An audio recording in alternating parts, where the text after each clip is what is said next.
അസ്സലാമു അലൈക്കും വറഹ്മത്തുള്ളാഹി വബറകാതുഹു. മക്കയിൽ നിന്ന് മദീനയിലേക്കുള്ള യാത്രയിലാണ്. അൽഹംദുലില്ലാ 10 ദിവസം മക്കയിൽ നിന്ന് ഉംറയ്ക്ക് നിർവഹിച്ചിട്ട് മദീനയിൽ ആരംഭപ്പൂവായ ഹബീബ് സല്ലല്ലാഹു അലൈഹി വസല്ലമ തങ്ങളുടെ ഹളറത്തിലേക്കുള്ള യാത്രയിലാണ്.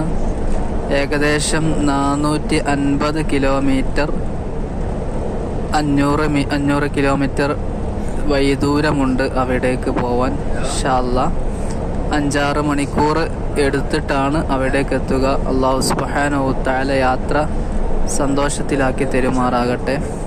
ഹബീബിൻ്റെ ചാരത്തെത്തി സലാം പറയാൻ നമുക്കൊക്കെ തൗഫീക്ക് നൽകണം.